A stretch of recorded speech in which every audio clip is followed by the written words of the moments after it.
Greetings, mortals, and welcome to Mathmancy 101.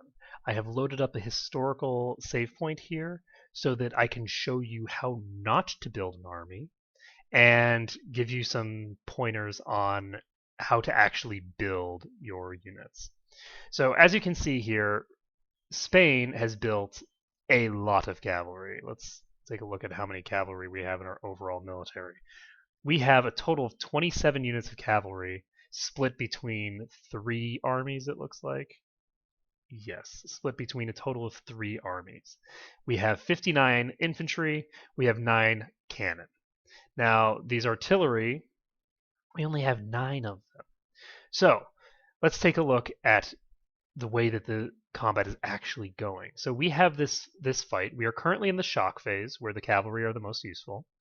And right now you can see something that's very interesting. If you look at these things down here, this shows who's fighting who and why, basically.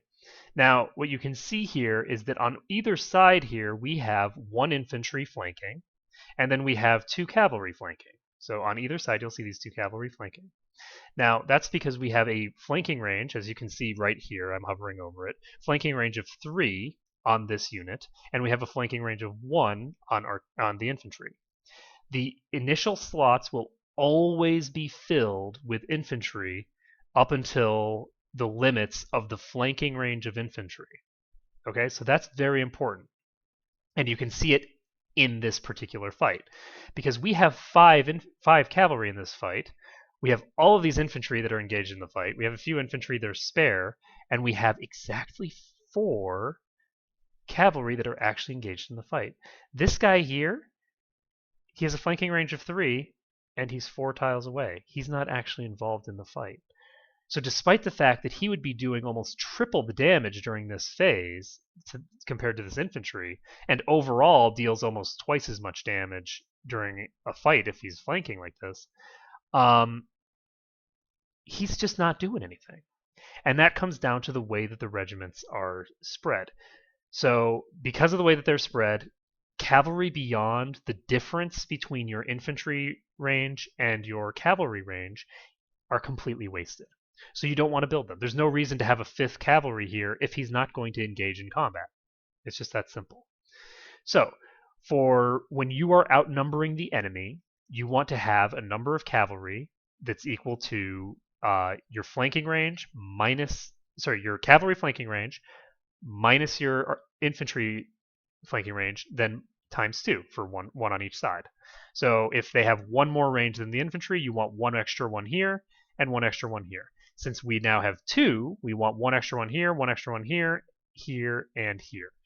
So we want a total of 4 with 3 flanking range here. Now this flanking range stat comes exclusively from military technology.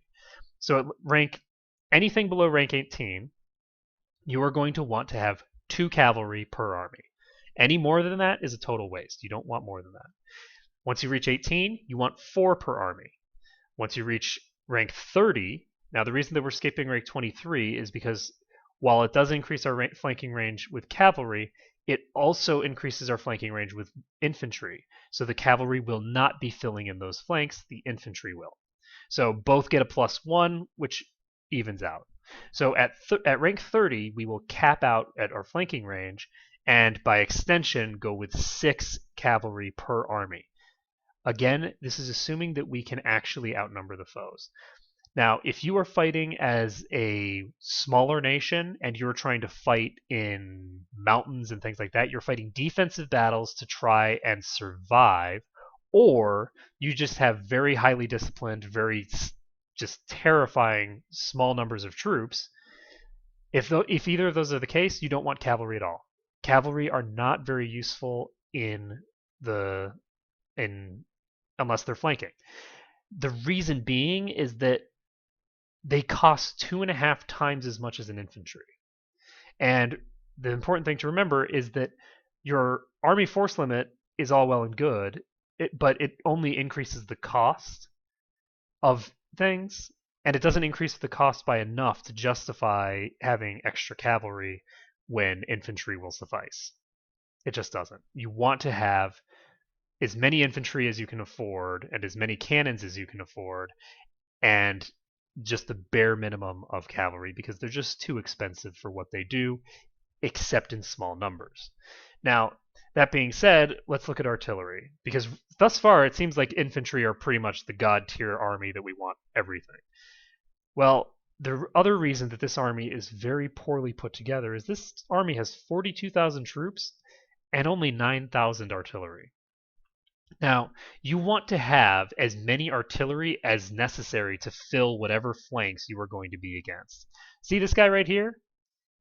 He's in a perfectly even fight because he's not being attacked by any of the artillery. He's not flanked on the side, and he's not flanked from behind. So this guy is in an even fight. There's no reason for that. We have so many troops here, and we're just taking even fights on each individual regiment. When instead, what we can be doing is we can be inflicting twice as many casualties on the fire phase and basically annihilating their armies faster, taking fewer casualties ourselves. That's the key that cannons give you, is that they, first of all, they increase the overall damage of your army and thus end the battles faster. But in addition to that, they're also inflicting casualties in the fire phase before we get to the shock phase where a lot of damage goes out and for free. And that damage reduces the amount of damage that the opposing team is doing.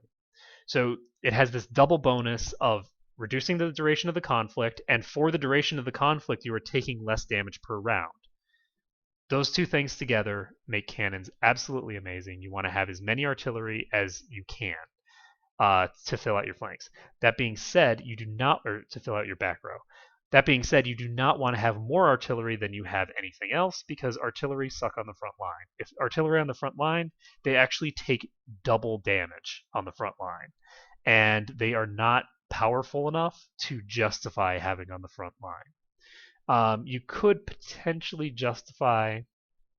Now, here's some weird mathy stuff that I haven't really gotten into, but it's potentially possible that if you have good enough fire on your leaders, that you will not want cavalry at all, that you will want no cavalry in your army, and will instead want to put cannons on your flanks. But this is consistent, or this is reliant upon a couple of different things. Cannons, first of all, have the same flanking range that cavalry do, but they don't do as much damage as cavalry do. They do more damage in the fire phase, which means that in the initial burst, they'll be reducing the enemy troops faster. But over the course of a long fight, you're better off having cavalry. However, if you do have a much better fire general, you could conceivably put you could put cannons instead of cavalry, and then have but then you'd have to make sure that you never fight an army that is equal in number to you. And that would be incredibly key, is that you would need to make sure that you never fight even numbers if you have more cannons than you have frontliners. So that being said, cavalry are good, cannons are better, and cannons are so much better relative to the cost. The cost difference between cavalry and cannons is just not substantial. It's not a big, meaningful difference. So you always want to just have as many cannons as you can, as many infantry as you can, and just a few cavalry. So this video, I think, is long enough. So thank you, everyone, for watching, and I hope this has been useful to you.